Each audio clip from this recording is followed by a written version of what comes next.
All right, this week on the Dragzine Podcast, got Jamie Miller on the show, tuner to the stars. What's going on, Jamie? How you doing? Just waiting for the weather apocalypse of the week here in Ohio. It's gone from 3 feet of snow to now ice to maybe frogs. So it's whatever. Just Oh another day yeah, in the Midwest. yeah. We're dealing that with upstate here, and man, we've been dealing with a bunch of snow for the last couple of weeks, and snow blowing through it, and we got about I would say we have about 2 feet of snow on the ground right now. So oh yeah, I see all the weather coming out to like Tulsa area and everything like that. And they're dealing with it. Yeah, I feel bad for a lot of those people, but at the same time, when you're from a region that's used to it, you're just like, oh, well, that's not that bad for us, but for you, it's the Right. apocalypse. All right. Yep. But at the same time, we're also getting ready to gear up for another season of racing and the annual pilgrimage to South Georgia, right? That's right. Yep.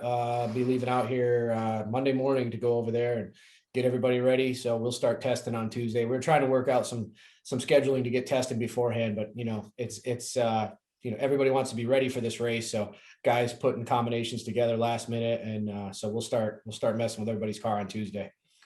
Literally buttoning it up at the track and then test, There you right? go. Yep. It's always the way. Yeah, it's funny. Like when I was down at the at Bradenton, there was a lot of people that got there, practically the week before and started testing literally up until the race. And Yeah. that's how you shake any race car out, really.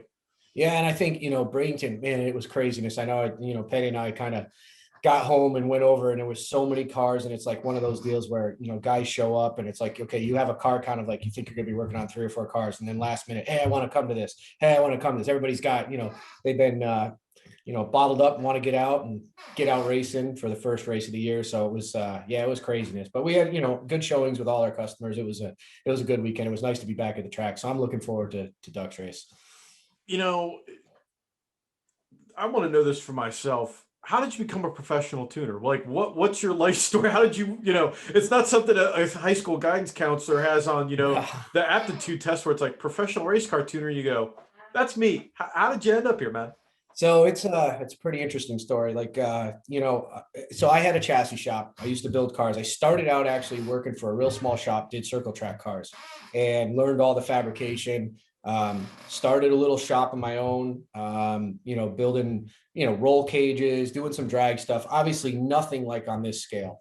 And I ended up getting hooked up with Dennis from DMC Racing. He was looking for a guy to come out and do some work with him. Him and I kind of worked together on some projects, and that turned into meeting a guy by the name of Jason Enos. Jason Enos at the time had a Outlaw 10.5 car that was built by Vanishing Point. He purchased a Proline combination 670, their whole package deal, and we outfitted the car at DMC with this package. So Jason needed somebody to go racing with him. I had a little bit of experience working with my buddy Ray Johnson, who raced an Outlaw 10.5 car local at like Cecil County and stuff like that. I had done some small tire, 10.5-inch tire stuff. So I had a little bit of experience, not much. I could work my way through a laptop a little bit. I felt like I had a halfway decent idea on how to make the cars work. So anyways, fast forward, I start to get the opportunity to work with Steve Petty on Enos's car. So this was at the time that Petty and Lynch were running their Outlaw 10.5 car, and very competitive, obviously winning a lot of races those guys did, and basically, the cream of the crop there. So what Petty would do is he'd come out testing with us, and we'd work together, and it was the exact same combination that they had in Lynch's car, in Petty and Lynch's car. So we would just, Enos was big on going testing. We would try stuff. I would call Petty, either he would be out with us, I would give him the data of what we learned, and then when we would race, against Petty and Lynch and stuff, I would tune the car, so it was based off of the stuff that I learned with Steve and things like that. So we did this for about a year, and fast forward, and Petty was like, man, we're really looking for somebody at Proline to come on board. I need help. We don't have anybody that, I can't keep up with all the customer base. And, I was like, man, can I really make a living tuning race cars, And so it came down to Enos and I had a deal, a 2-year deal, and it was coming to the end of that. And Petty called me up one day and he's like, hey man, I need you to go tune a car. And I'm like, all right, yeah. And he's like, I need you to go to Bahrain. I'm like, Bahrain? He's like, yeah. I'm like, man, I don't even know. First of all, I don't know where Bahrain is, Can't find it on a map. and I listen, I've never traveled anywhere by myself. I've never gone out of the country. Right. So he's like, I'm like, look, this is an opportunity. I don't want to tell this guy no. So I'm like, look, can I think about it? He goes, yeah, I can give you 24 hours. I'm like, man, I got 24 hours to come up with. Am I going to jump on a plane? Anyways, I come home, I talk to my wife about it. We go over it and I'm like, she's like, look, worst case is for a week, you don't like it, but she's like, I don't think you say no to this. And I'm like, yeah, I don't think I can either. But anyways, I jump on a plane, I fly halfway across the world.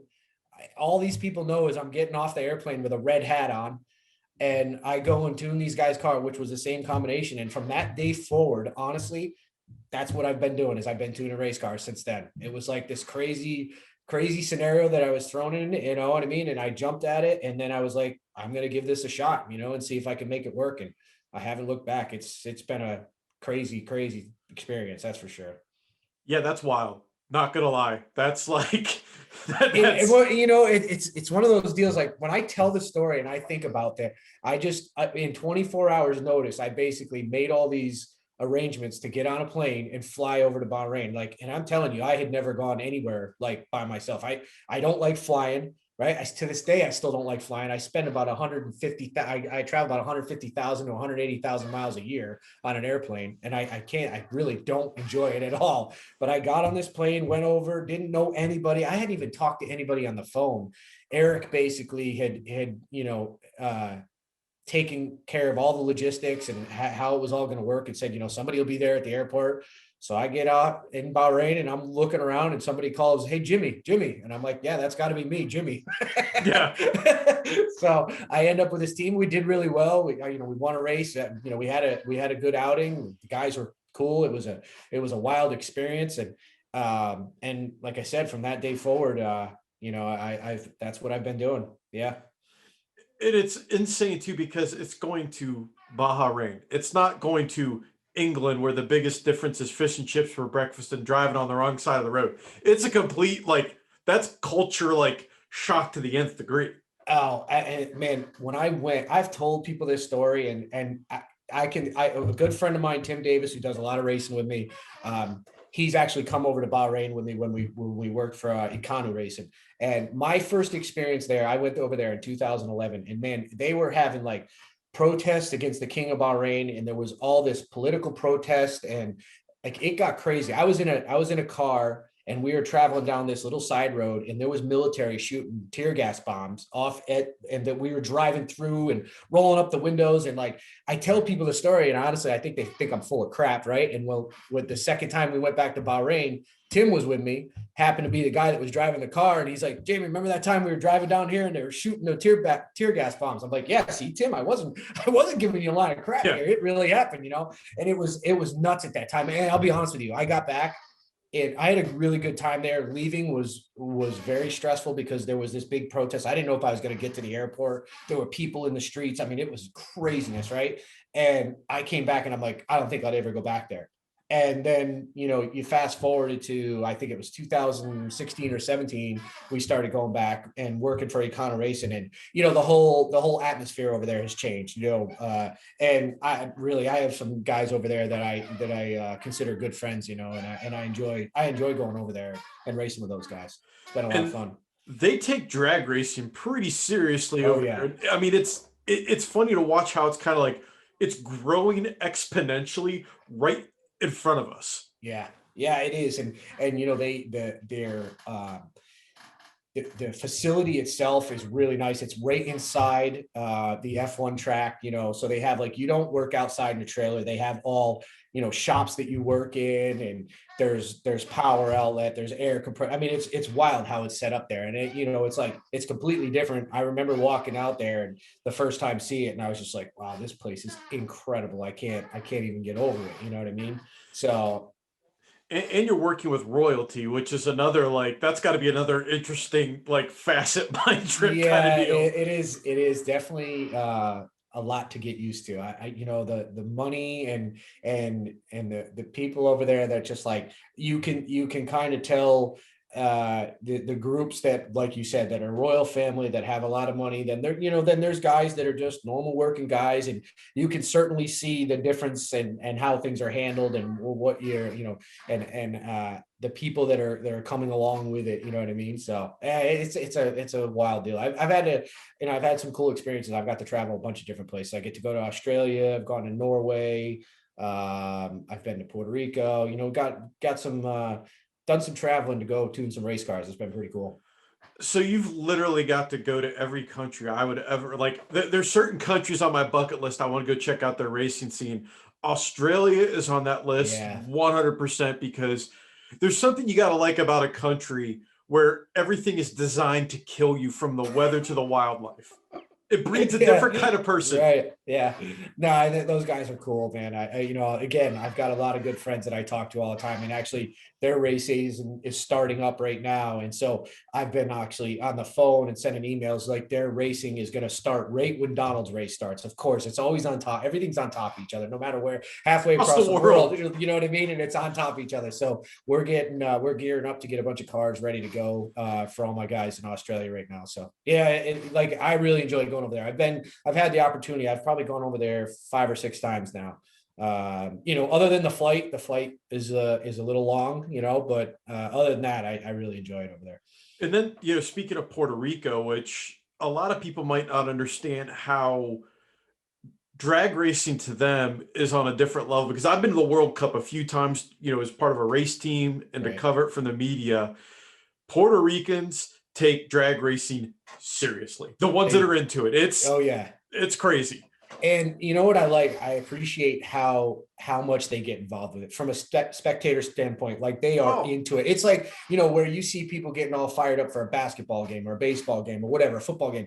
That's how these guys react in drag racing. It's really cool to see, you know what I mean? And I only been over once. I went to Salinas. I went with the guys, a place called PMS Race Cars that actually have been doing a bunch of updates on some cars that have been running lately. And they built a couple of cars for customers, and they do some really nice work. But anyways, I got the opportunity to go out there and race with those guys. It was a lot of fun. We had a great time. And then when you look at Europe, again, it's another 180 flip on the kind of cars they build, the combos, like people around here. It cracks me up when I see people in the United States complaining about how terrible a track is. I'm like, these dudes over in Europe are literally racing on an airport with no prep. Stop complaining. Like I know, I haven't been over, but I know Shane T does a bunch of tuning over in England. He said that they have a hard time actually being able to test because the weather will change, drastically, where they're constantly dealing with it raining and things like that. And a lot of times they'll go for a full year where they really don't ever get the opportunity to actually make any good hits in the car. So it's very limited runs that they can make on these cars that they've put a bunch of time and effort into, so like I know there was one guy that he was working with, Red Victor Racing, Andy Frost. He had actually brought his car over to Bahrain to test it because he just couldn't get the opportunity. And like you said, the track prep wasn't there. And he got really good results coming over to Bahrain and doing testing over there when we were all there. I love drag racing globally, but I think one of the most obnoxious cars that I love is the all-wheel drive first gen Camaro that's floating around over in England somewhere. I did an article on the dude, I forget who owns it, but it's like, it is literally the most perfect amalgamation of European and American all in one car. So, I want to say this is going back 2 or maybe 3 years ago. Eric Dillard from Proline called me and he's like, hey, I gave these guys from Russia your number. They put a 481X in a GTR. Yes. Yep. And that thing is wild. I mean, it really is. It's pretty badass. I interviewed the guy that built the car. Okay. The shop. I had to talk to him on like WhatsApp or whatever. Right. The most Russian experience I had in a long time. Like the way he talked, it was like, you could tell they love horsepower, but I'm like, man, these guys, they don't play around. And like the mindset of that he goes, we looked at GTR. We did not like the engine, so we went to put Proline in it. I'm like, I couldn't believe it. Yeah, when Eric told me they had a 481X and a GTR, I'm like, man, this is pretty badass. I got to see this thing. You know what I mean? So yeah, it's been cool. Like I said, it's from like, again, going back to it, never traveling, leaving the country, and getting the experiences I had. It's a pretty cool deal. And I think something else that's interesting here that might get lost on some people, that they made it not know that you had history in building chassis. Right. To tune at the level that you tune at, how important is it to understand the chassis side of things? So, I think that's one thing that gives me an edge over guys that necessarily don't have that experience. I mean, because look, there's only, we've talked about this. I tell this guys, there's only so much you can fix with a laptop, right? At some point, if you're going to either slow the car down, if you don't know the changes to make to the chassis to have more grip, have more bite, get it down the racetrack. And so that stuff for me, where look, maybe I don't have as much experience on the laptop as maybe some other guys. I make up for it where I feel like, okay, I'll start working on the car. This, I can tell, look, this thing doesn't have the right four link in it. The shock settings aren't right. And, I go through and try to look at things a little bit different than just, again, going back to that. Some things just can't be fixed with that laptop, and you got to dive into the car and make the changes. Well, it's fair to say that you tune on a lot of the higher end exotic kind of stuff. And with something like that, it has to be a holistic approach on how you make this thing go fast, because it's a building block on everything. You just can't, turn the boost up to 12 and let it eat. You got to make sure all that power is going to do what it's supposed to do at every increment of the track, just for safety reasons. Yeah, absolutely. And one thing that I definitely think I've benefited from, I work on a lot of different combinations too. I have I have a pretty good customer base locally, like Cecil County and stuff like that. And I've worked on some nitrous cars, and it's like one of those things, like you work on all these different combinations, and you find little things that work, let's say in a nitrous car. And then you're like, hey man, what if I tried this in an X car or something like that, or you find that, you take this nitrous car that's running on a 275 tire, and hey, well, what if we could get this, this Pro 275 car to leave that hard or something like that? You know what I mean? So it gives you other ways at looking at it when you see something that happens on necessarily not necessarily the combination you were particularly working on this weekend, but you know what? I saw this last weekend working on this other car, and I think I could apply some of that. And I think that's a big thing too. I think once you make yourself a little more diversified on what you work on, you get all these experiences, you know what I mean? And try to, implement them in everything you're working on. Do you think that's what's helped drive this ridiculous growth and performance we've seen at all radial tire and even pro mod classes? Just the cross pollination of tuners playing with all this different stuff and figuring things out. I do. I also think, and look, I'm going to use Proline as an example, but for instance, Petty and I, when we come back from a race, we talk all through the week, and we kind of we look at the data from, let's say we're both working on 4 or 5 cars, and we look at all this data and we brainstorm on what things could help each combination. How do we make it faster? And I think that's what it comes down to. And him and I will be racing in the same class. And I don't know if you paid attention, but like Bradenton, I was tuning Manny Bajinga's Pro 275. He's tuning Scott Tidwell's car. I went a 372, I think, with a 6 or a 7. He went 372 with an 8. We were one number off of each other having the record. And the race before in Georgia, he had me on it by one number. So it's like, you got guys that, I look at him as my peer, and he's been a huge help and has taught me so much on this deal, but we drive each other because, we're both trying to, as much as I appreciate everything, he wants to beat me, I want to try to beat him, but that pushes us to do a better job. And I think that goes across the board with everybody, guys like Billy Stockland and things like that are just driving forces in this, that, you see a guy capable of doing, Stevie goes out and runs this fast. Well, you want to figure out how to do it. Right. Same thing with us in like Pro 275. I feel like Proline and the Pro Charger combination right now is, and don't get me wrong, Mickey's doing a fantastic job with that turbo deal and stuff like that. But, these are the guys that you're just watching and you're saying, all right, well, if it can be done, we got to figure out how to do it ourselves. You know what I mean? I think it's interesting too. We're going off the question list here I've got, which is awesome because you're bringing up some great points that like tuners are like, they're a different kind of type A personality than drivers, where they still want to compete and they still want to do well. But instead of being the one in the car, you're the one that's getting the competitive edge from making it like you're imposing your will upon that wild beast to get it to do what you want to do. And that's a different kind of thrill. Yeah, I'll be honest with you. I get as much out of it as a driver does. Like I love standing on the starting line, and if you make that call or you're racing somebody like I'm racing somebody like Petty, and he's gunning for it. He's going to give that thing everything it's got, and you just to be able to make a run competitive with him is showing something. You know what I mean? And it's like that is very rewarding to me, just as much as it is to a driver. I can't help it. I have all these stupid pictures of me jumping up and down on the starting line when we get a win or we set a record. I can't help it. It's just, if you have that competitiveness to you, I don't care what it is. You know what I mean? You can't hold it back. It's really cool from like my perspective too, to kind of like be able to have a certain level of step back and see all the tuners and all the combinations, because it's like you guys with the pro line camp, and then Apalatsky and what he tunes with, and you got Barnhill and Jason Lee with what they do. You get the Sunny stuff, the Noonan stuff, Yeah. just all of these different combinations that are like at the top tier level. They're all extremely close. And that's, to me, it's so interesting. You have so many different people and so many different combinations that are able to extract and get the same performance out of it.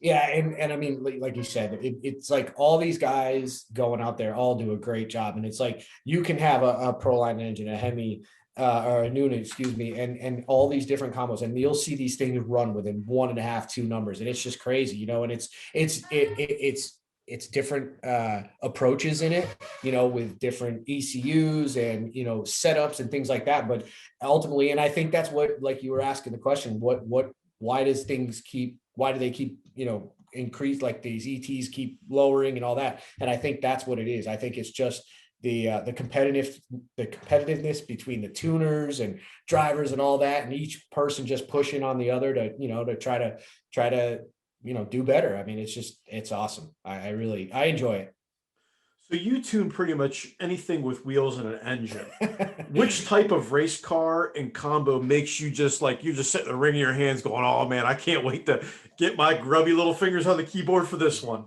So look, man, I am a diehard turbo fan. I really am. The more I get to work on these pro charger deals, they make a very good platform to run a race car with the zoomies, the downforce that the zoomies create. The turbo, though, it is very difficult to tune. It really is. And I believe that if you have started out like, which I basically started out tuning on turbo cars, that when you learn how to kind of handle and power manage a turbo car, I feel like when you go into some of these other combinations, it's a little easier because you're not dealing with a boost controller, a set of wastegates that you have to worry about, a set of blow off valves you have to worry about. Do you have compressor speed? It's not necessarily RPM related like a blower is. You got engine speed, you don't have a boost controller, it's just RPM related, and you do it with a timing curve. Again, I'm not saying that it's easy by any means, but I feel like the turbo stuff brings in a whole different outlook and how you have to approach it. That it's just, to me, it's very difficult. It really is to take a turbo car, especially in a pro mod situation. Yes, they're extremely fast, they make a lot of power, but to actually get it to consistently go down the racetrack it's a tough deal, and I just enjoy it. I really do. It's funny you mentioned that, because we had you're a tech inspection show alumni, and so is Eric Dillard, and we had him on the show, and we were talking about different combinations, and he said something interesting. I remember he talked about if he wanted to win a series championship, he would go with a centrifugal blown combination because of the consistency and how it worked. If he wanted to absolutely swing for the fences and do gangster stuff, the turbo combo is going in because it's got more power potential. But on the flip side of that coin is that razor's edge, because it's a different level when you're tuning a 5,000 horsepower turbo car, because there's that little line of the on off switch, and when it goes full on, it's you kind of what it's going to kind of do, and you hope it's going to do what you want it to do, right? Yeah, and I'll tell you the other thing that the turbo does is it finds the weak link in that drivetrain sooner than destroys it. And it does. And I mean, that's what a lot of what we do, like Ken's RVW car. I mean, we went 356 with that thing. but we broke a lot of parts, drivetrain parts, not engine stuff. You break a transmission, you break a drive shaft, you find the weakest link because of how you're locking up, you're trying to lock these things up in first gear and shift it and all these things. And it's like, that thing is making 5,000, just like you said, 4,800 and something horsepower. And you're trying to shift it with a lockup on. And you, like I said, you find the weakest link, but coming down to it, it's the sickest thing when you get those things to make a pass, and you know what I mean? And it all comes together. It's just wild. Oh, if as a fan, if you hear a car, a turbo car, like a fast turbo car in a quarter mile run by itself, Oh yeah. it's a different noise when the converters lock, the turbos are at full tilt. That car, it's like in Back to the Future, when that thing hits 88 miles an hour, you're about to see some serious shit. And that's exactly what happens. Yeah, that is my favorite combination. There's no question, but I really do enjoy working on the centrifugal supercharger stuff. Like I said, it with the zoomies and all the things, it makes for a very good race car, and it makes for a very consistent race car. Yeah, that's the interesting thing. And I think that's why you see a lot more of the centrifugal blowers in top sports and in top dragster, because you get that power on a controllable and linear scale versus a nitrous, which is trying to smash everything in the first 10 feet versus right. a turbo car Right. where it's down track. And then you got a screw blower car where it's like a hyper toddler. And you're like, calm down. You're trying to make it behave itself. Right. Yeah. It's like, I've had a couple of guys, well, Ken, for instance, when Ken transitioned from his Outlaw 632, which was nitrous car, and he got the Corvette.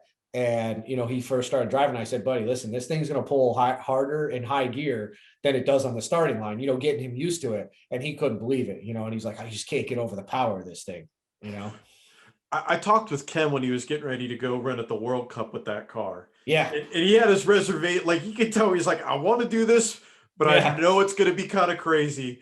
What was from the tuner crew chief point of view, what kind of talk do you got to give a driver when you got to tell him, listen, crazy stuff's going to happen, just stay calm? Yeah. And, when we started doing that deal, if you watched, I'm sure you saw, like, I was basically stopping how far he went every time he'd make it run a little bit. I'd start out with the 8th, and then we ran it, 800 feet, and then we went 1,000, and then you go a little bit further, and now it's like, all right, let's make a full hit. But when we were making those hits, we were going through the car every run, checking tires, checking everything, you know what I mean? Because you're talking, this thing's going 250 miles an hour. It's no joke. And not only is it 250 miles an hour, but it's at 3,000 pounds, you know what I mean? So it's like, just everything has to be right. And I'm just, we're going over everything to make sure we're not having, at least trying to make sure that anything that could be potentially an issue, we've looked at to make sure, we at least believe that it's good to let's go make this next run. Quarter mile racing or radial tire car that's usually 8th mile, like, people, I see it in the comments all the time. Oh, it needs to go back to quarter mile racing. It's too fast. You talk to anybody that drives these cars I'm not saying the guys that want to do it are completely crazy, but the guys they are. I didn't want to say it, but the guys that have been around the game for a while that used to race their gun to 8th mile are like, no, I kind of like racing 8th mile because I don't feel like I'm gonna die the back half the track. Yeah, and especially with a turbo car, you go anything that goes 205 to 210 in the 8th. I mean, you're going 250, 260 at minimum out the back. You know what I mean? In a 3,000 pound car, it's tough to get it stopped. You know what I mean? There's just a lot of things going on there, and it's like, we made a couple full runs with Ken's, but at the most part, I was like, all right, listen, we'll make a couple to I know what he wanted. He wanted to say he got the record, which was cool. I wanted that too. But after that, it's like, all right, let's reel it back a little bit. You know what I mean? And just run it as far as we have to. And the guys at Mickey Thompson are looking at it going, they just did what? Yeah. Like that tire's not meant that. What? Why? Don't do that. Don't. Yeah. Just because. Well, it's funny that you bring that up, because like I went over and talked to Buddy and Tommy at Mickey Thompson. I'm like, look, what should I be looking at? Is there anything, they're like, no, we're good. We spun these tires and we'd had them up over, but not knowing that we've only run, hey, I mean, realistically, the fastest we've been is like what, 215, 216 on them.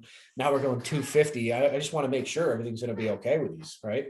Yeah. There's so much that goes into it. And like I've said in the past, I've looked at the G meter data for a car that I've worked on that's done 8th and a quarter mile racing, and that G meter gets weird at the top end. Oh yeah. Like that car is like, it's like in a movie when something starts shaking because it's going faster than what it normally goes. I couldn't imagine being inside the car and like that back half the track. You got to be like, is it going to live? What's happening? Right, right. That's what I asked Ken too. I was like, "Do you feel the speed?" He's like, to be honest with you, it feels pretty smooth until I pull the chutes. He's like, then I realize how fast I'm going because when those chutes tug on it, he's like, you realize you get a good feeling for how fast the car's going at that point. Standing at the top end taking pictures when a pro mod bangs the Yeah. shoots at 250 is a whole different level of noise. Yes. Like that to me is, it, I've heard so many guys say this. It's not the going fast that's hard to get used to. It's the stopping at those speeds that like you're running out of real estate in a hurry. And that's guys that went from like that I've talked to that've gone from running door cars all the way up to nitro cars. They say that's scary. Yeah. Yeah. And I mean, that's like I'm saying, like that was the biggest thing that he said. As soon as he pulled the chute, he realized it. And like you brought up, there's no room for error. Like when you're going that fast, like you have to be like I was telling him, like, look, get your hand on that chute right after the 8th mile so that you're ready to go on that thing as soon as you're crossing. And honestly, I want it out. I'd rather have it out a little early, right? Just to make sure that we get that thing stopped because 3,000 pounds because you got to think it goes through the traps at 250. By the time it actually starts slowing down, it's probably going 260, 265. Yeah. And yeah, and again, harkening back to my high school physics era, plugging all that data into the equation of physics that you could put out there. That's a lot of meat to be moving that fast. Yeah. Yeah. So, what do you love most about your job? You've got a dream job for what a lot of people will be. What do you love the most about it? I think a lot of it is, look, I'm as competitive, like we talked about. I'm as competitive as anybody out there. I love getting wins. I love setting records, but I also really enjoy the relationships that you build with, guys that you work with, as far as on the team and team owners. You know what I mean? I've got a lot of good friends that I consider very good friends that I've built these relationships on just racing. Tim Davis is for one. He was a guy that I started working with Dwayne Mills, and he's become one of my best friends. And I've traveled all over the world with him, working on all different combinations. We've won a ton of races together. So for me, that's what a lot of it is. You know what I mean? And man, like you said, it is a dream job. I get to go and do what I love, and I look forward to going every time. I really do. Don't get me wrong. I don't love the fact that I have to travel and be away from my family, but at the same time, I really enjoy what I do. And it's not one of those, I got to go to work today. I'm never like that. I'm always looking forward to go out there and do them. Yeah, we're very fortunate to get to do what we do. And, I tell people it's a dream job, but it's work. There's going to be bad days and you got to hustle at it. But at the end of the day, it's like you said, you don't dread going to work. No, never. And, I one of the things, and it's like, you have to put this in the perspective. Like, I want to go out there and win every race I go to.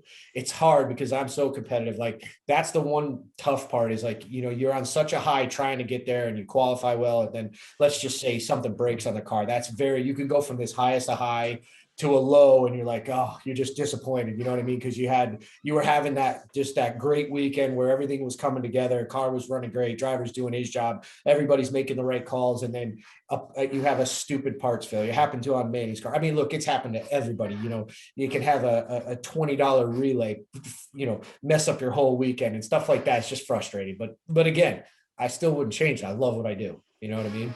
And I think that's what what makes the best even better is having that desire, that competitiveness to just go. And then when you get in the racers at this highest level, they don't get there by accident. It's the same personality types, right? You're getting to work with people that will tell you, do whatever it takes. I don't care. Just make it happen. That's right. Oh yeah, that's right. And you again, if you look at the cars that you're able to go out and win with, it's the team owners that are willing to put the time and the money, but as much as there is money, there's a lot of time and sacrifice and going testing, because look, these cars, what you put into them is exactly what you get back from them, right? If you leave them in the trailer and they sit in the trailer and you don't work on them and go through that, well, then there's a good chance that when you get to the race day, you're going to have struggles and you're going to have parts breakage because you didn't put in the work that's necessary to be at that top level, right? So that's what a lot of it comes down to is how much time you're willing to put into these things. You're putting a minimum 10 hours per week in a car if you're Oh, racing back-to-back weekends. And that's just if you're on a quick turnaround. That's right. 20 hours or more where you're just out in the shop going over these cars front to back. And I'll even go out and say that even as, you know, I'm a bracket street car racer, guess what? I'm still going to spend a lot of time out in the shop. I want to be good at what I do, going over the car front to back just to check stuff, just to catch things. So you're not thrashing at the track. Is that something you think is what makes a good team? And, you know, part of being a crew chief of the tuners, instilling that into people that they understand that you don't want to be fixing stuff at the track. Oh, absolutely. I mean, you know, look, you're going to always have things that you come up with at the track that have to be repaired or whatnot, but you want to at least say you gave it the best shot to have gone through that car and made sure that everything that you could put your hands on was in the right shape that it should be. Everything is in the right spot. Everything is tight. The engine's in good health, you know, the transmission, everything, your fluids are changed. Yeah. I mean, all that is super you know, crucial on what your weekend's going to end up like. And especially at a level, like you're talking Pro Mod and RVW, even X275, man, it's like so much time. Like I look at it like as much time as you spend racing, you end up working on these cars to get them ready. You know what I mean? And that's really the guys that put in that time and effort are usually the ones that are very, I mean, look, Stevie Fast, for example, I mean, that guy he's got a group of guys that are on that car full time, you know, every week. And that's why they're successful. Same thing with like our guys. We've got our NHRA guys, and there's guys back at the shop that are working on those cars at Proline every single day. They're going through them. They're making sure that the trailer is outfitted with all the parts and pieces that it needs to be, that the car is, you know, got all the right components in it, that rods are fresh, you know, because the maintenance routine on these things, when you get into the higher level, and like with these Hemis that run big RPM and things like that, you know, you've got to change parts more often, and all that stuff is super critical. You can't, and that's the other thing, is figuring out your strategy of when parts have to be you know, changed over to when you're going to races back to back, because look, you only have so much time to get stuff fixed, right? You don't want to go into a race with 18 runs on your rods, knowing, hey, if I go through all these runs of qualifying, I'm going to have 30 runs on my rods. I can't do that because I could have a potential of parts failure. You know what I mean? So staying on top of that is really important as well.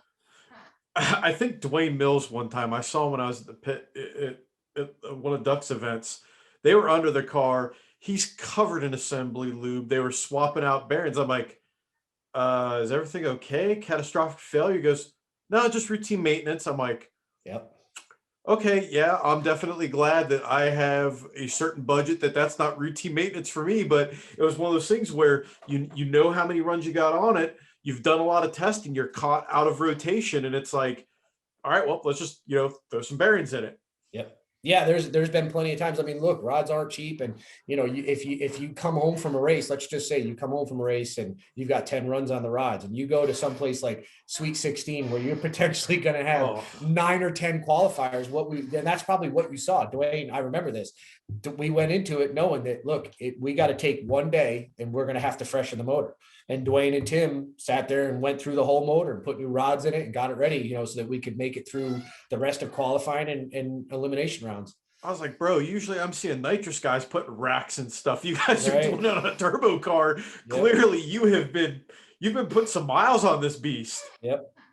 No, that's what happens with it. And, you know, when you get to this level, you just have to have that mindset to go about it. And some people don't. Like, look, you know, there's some guys that you tell them that, and, you know, they think they want to move up to the next class or something like that. Or I've got guys that, you know, maybe I want to do a Pro 275 with a Hemi, and I got to be up front with them. I'm like, man, coming from an X car, let's say, and going to a Hemi Pro Charger deal, right? The maintenance that comes with that it's a lot of time put into it. You know what I mean? So you have to be willing to put in that time and effort, and also it's finding the right people to help you do it. You know what I mean? Because that's the other side of it, is you can't do that with a one-man show. You're not going to run that car and have the team that you need with just a one guy or a weekend warrior. It's too much involvement. You got to have people that are dedicated to it. You can't have Bobby from AutoZone trying to be your crew chief, because you're going to have a bad time. You're going to have a bad time. Yeah. It's funny the way you mentioned that too. The best way to put it in perspective for people is it's like owning a Ferrari. There's a lot of people that can buy it, but it's the maintenance side that you're like, wow, what have I got myself into? Right. That's right. You know, kind of going off of that, we got to thank one of our sponsors here real quick for this week's show, Airflow Research, the original CNC ported cylinder head. From street enthusiasts to the hardcore racer, AFR has designed a cylinder head for your application with one goal in mind, just to go fast. Got to throw those sponsors in there, right? That's an important part of the racing. Yes, it is. Very big part of it. And I can attest for AFR products. We recently did it was funny, you put the time in, we used a set of their new the Enforcer series cylinder heads. Shop that does a lot of racing stuff, flopped them on this car and they worked perfectly. And it came down to testing because the shop Big Three Racing has done a lot of tuning, a lot of stuff, and they knew what to look for before they put their essential stamp of improvement on it. It came down to the testing and knowing what they were looking at. Very cool. Now, this is something I wanted to ask. What's a typical weekend like for you? Like, I want to know because I see you guys literally like running around on scooters with laptops on cars, car makes run, and then it's like, poof, you're gone. Right. You know, what's a race weekend like for you? I mean, so if you look at a race weekend like Bradenton, I mean, that is a race weekend that's just mayhem is the best way to describe it. I mean, you know, like I told you, you get guys that are just anxious to get out there. It's the first race of the year. I typically try to do 3 to 4 cars at a max, you know, and I can handle those cars where I feel like we could do a good job on all those. When you start getting more cars than that, it gets tough, right? And usually when I do 3 or 4 cars, that's spread within 3 classes, let's say, right? So you just have to strategically set it up that, you know, okay, this is going to be my routine. These guys run first, right? So you've got to get these cars ready and then you just work your way down. And, you know, I'm lucky. I have my son that works with me quite a bit. I have Tim Davis that works with me quite a bit. So I have people in place that help me along with this as far as getting data out. You know, when I'm working on a bunch of cars, I usually have guys that are either with the team or, like I said, my son or Tim, that go through and will look at data for me. So let's say I'm making my rounds to everybody and I'm looking at, you know, when you walk up to a computer, this is something that I had to drill into my head when I started doing this. You're so anxious to either figure out why the car didn't go down or make it faster, right? That you have to keep in mind engine vitals, right? Because that's something it's very easily overlooked, especially when you're going into this and you're just, okay, let's get this done. Let's go to the next one. So I have these guys put in place where, look, they've already gone through, or I have guys on the team that say, I tell them, look, I need you to look at the plugs. I need you to lay out anything that you think that is an issue.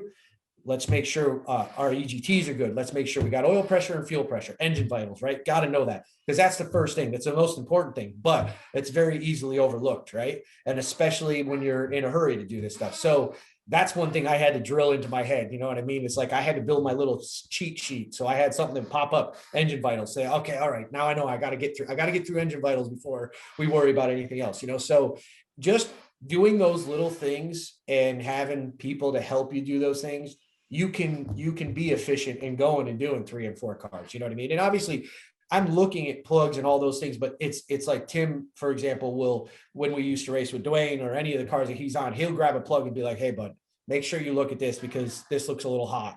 Or, hey, this one looks like it's real fast. So just look at that stuff, you know, and then, okay, that's what I needed. I needed somebody to point that out because, you know what I mean? I could potentially overlook that or realize it later on when I should have been paying attention to that right up front.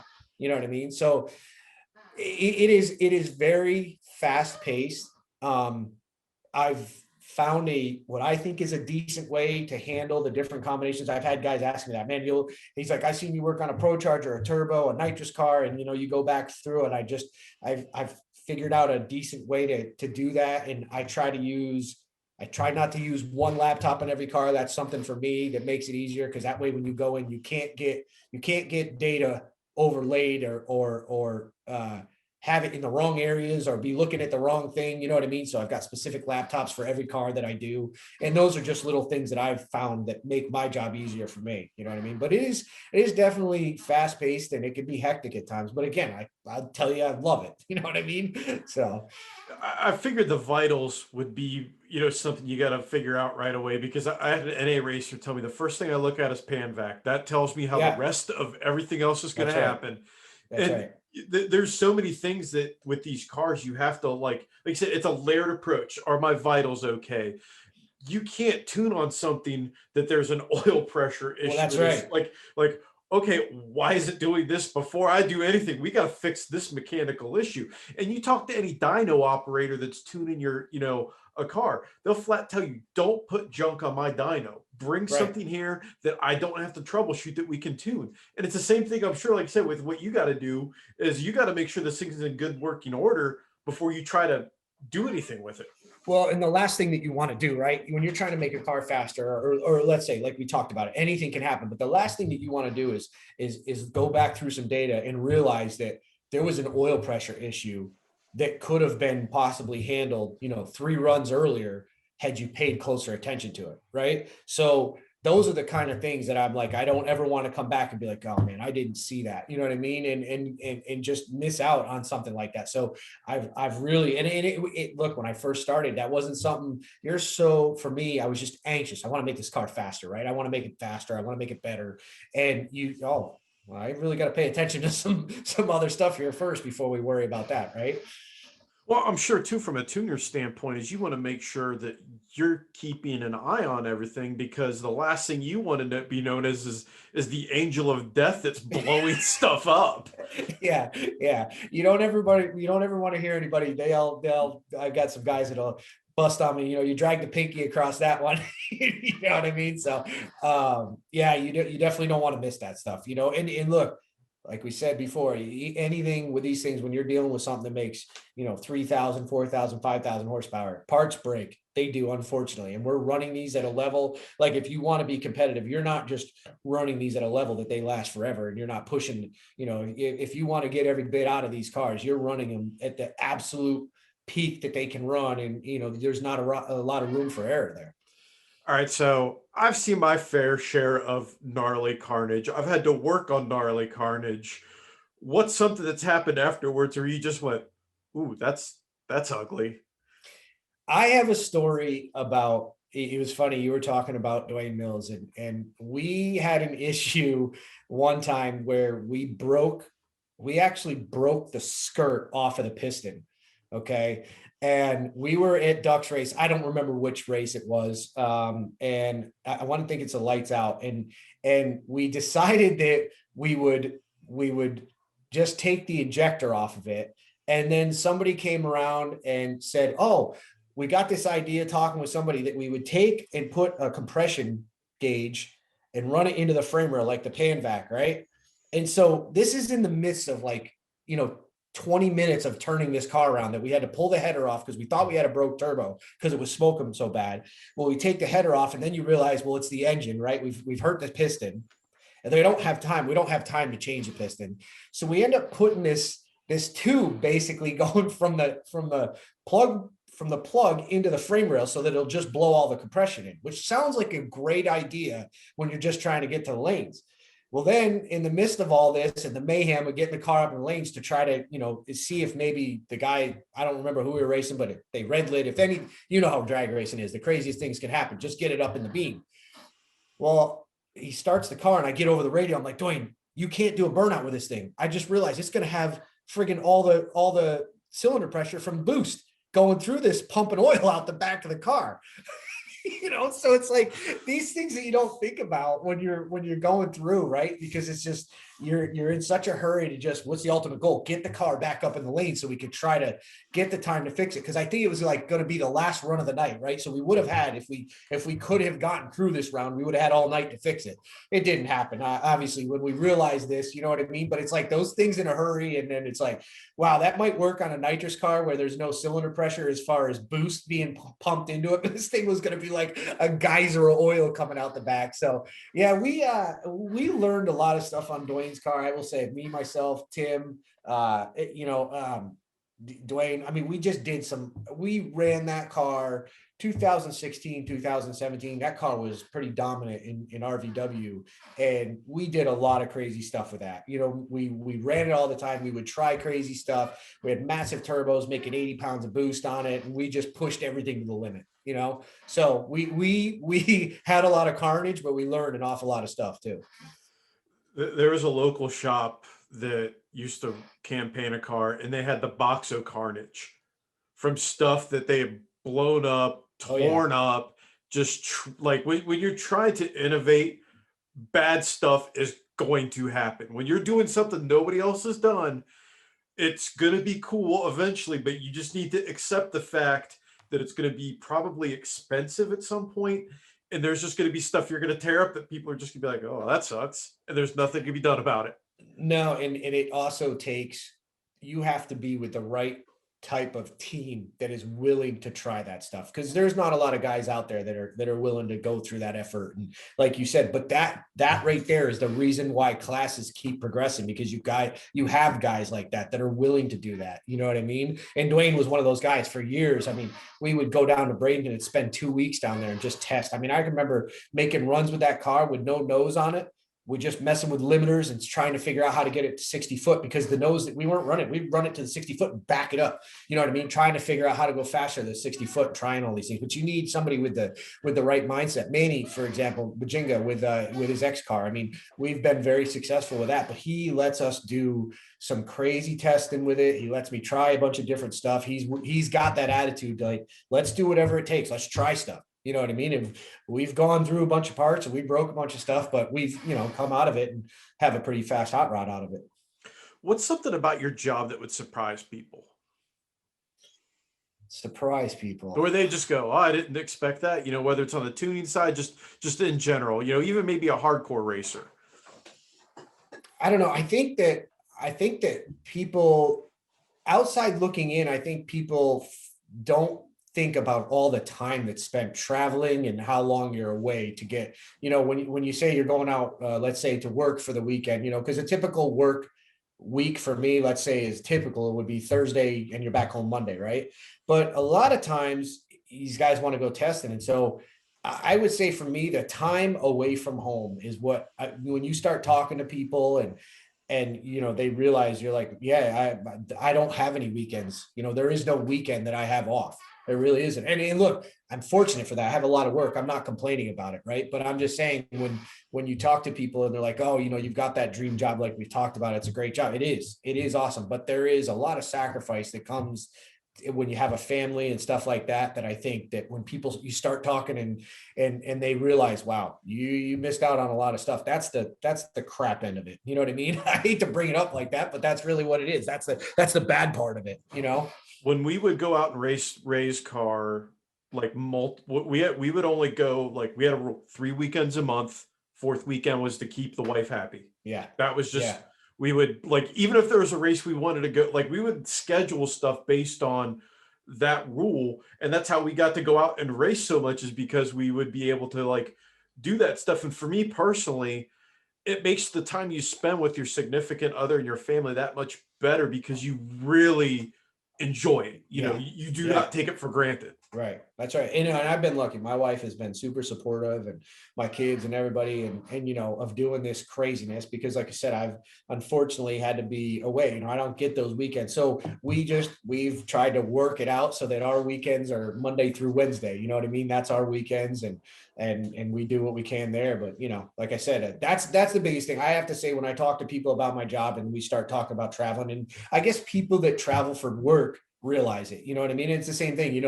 I know I had friends that would travel and stuff, and my dad traveled, and it's like, you don't really think about the sacrifice. Okay, yeah, they travel, which is kind of cool. You're in a different place all the time, but there's a lot to that really, like getting on an airplane and sitting in airports. That part of it really sucks. I don't mind flying. I hate airports. Yeah, airports are horrible. I do not. I have not been to an airport that I enjoy. Yeah, like the fly, like some people are, they're scared to fly, which I understand. I just, the whole dance of, like, especially on a race weekend, going to an airport, because you are focused on what you have to do. Oh yeah. You do not have time to worry about the other BS, right? Which sucks. Yeah, it does. Now,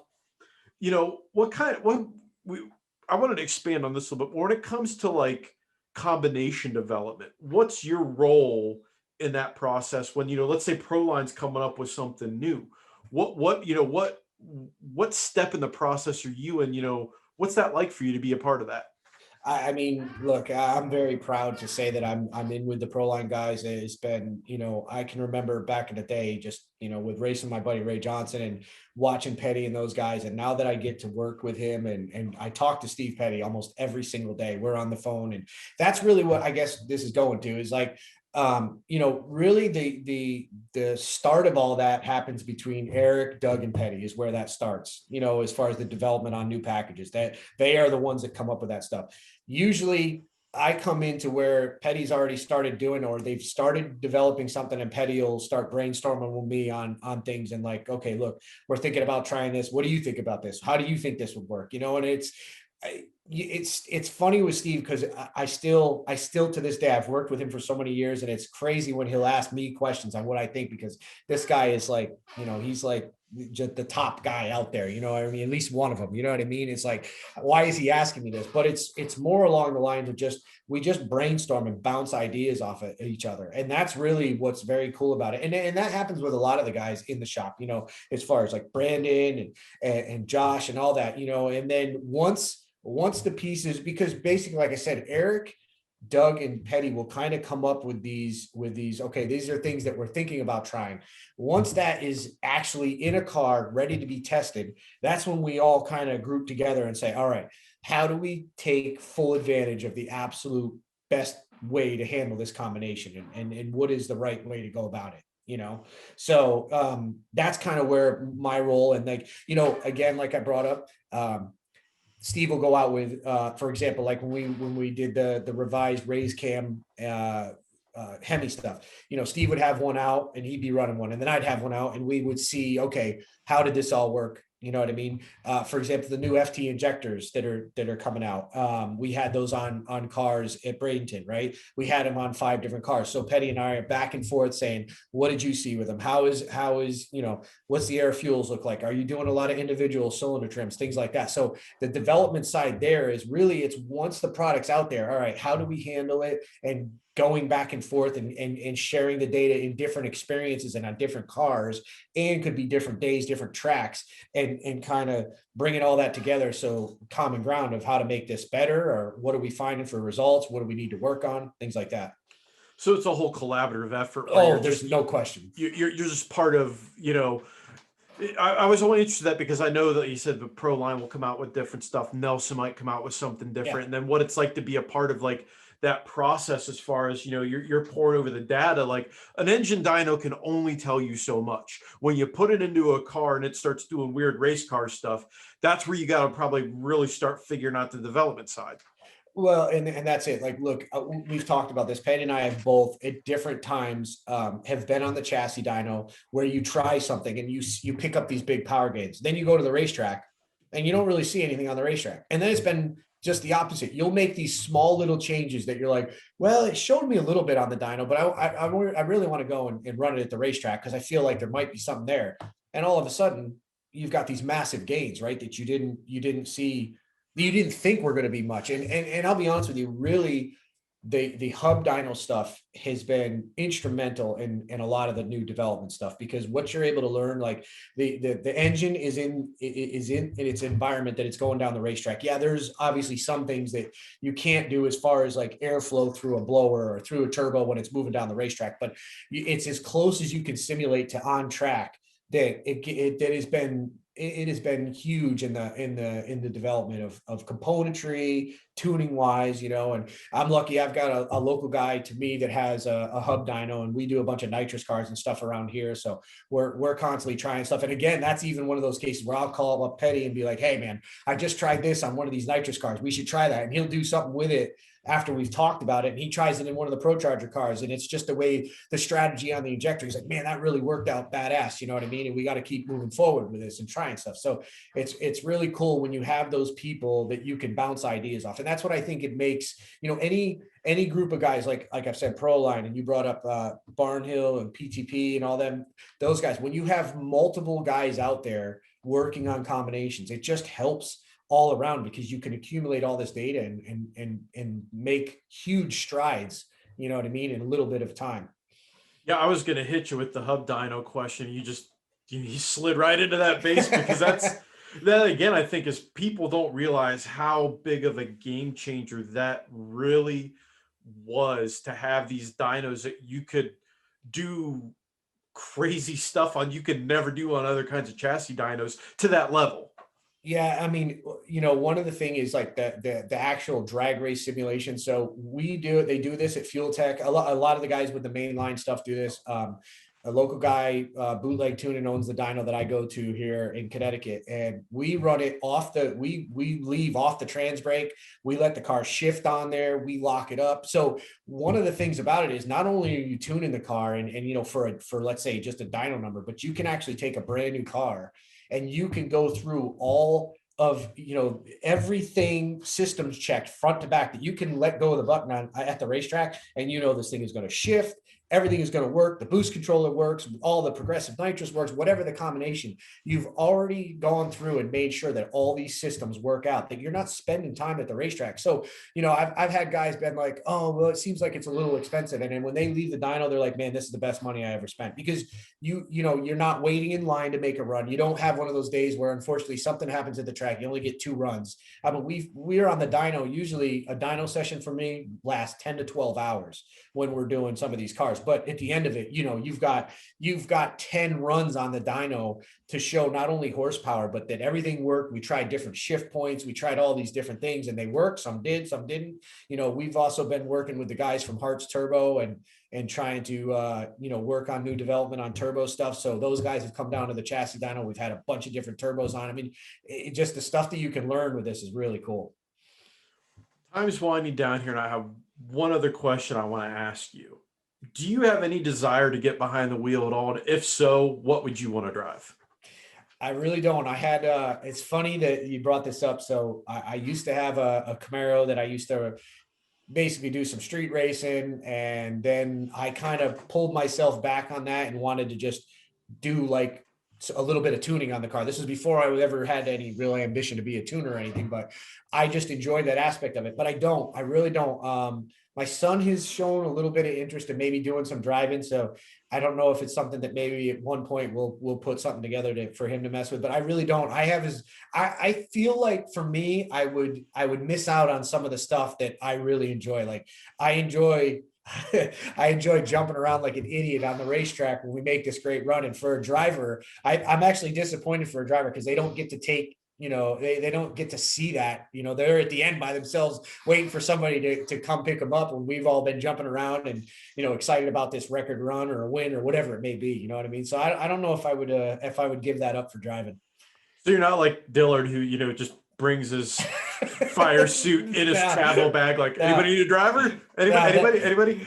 That dude's a machine, man. I've been with him at the racetrack and watched him drive like 4 or 5 different cars, different combinations. And he gets in these things and drives them and it never misses a beat on any one of them. He's a machine. It's pretty wild.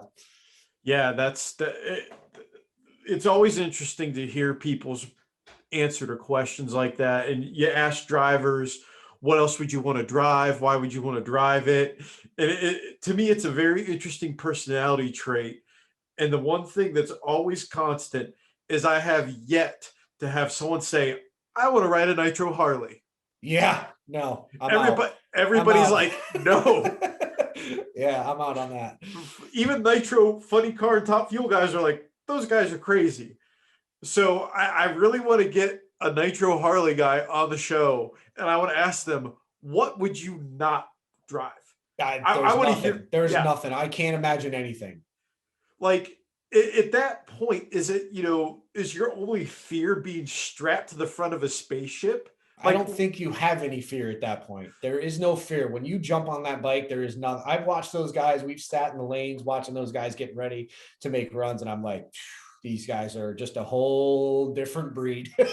They're nuts. They are nuts. They're a different breed. And then the guys that race the turbo leader bikes with Jason Miller's XP. Oh, yeah. Yeah. At the 8th mile, the thing's on the, no bar. It's rising up there, grabbing gears. Yeah. I'm watching them smoke by going 200 mile an hour. I'm like, y'all have fun. Yeah, that's right.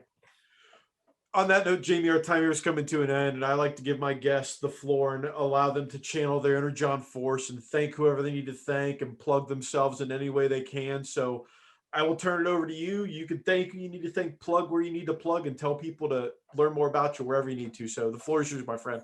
All right, appreciate it. No, I'd like to thank Steve Petty, Proline. Obviously, I wouldn't be in this opportunity to talk to you without those guys, bringing me on board and teaching me this stuff.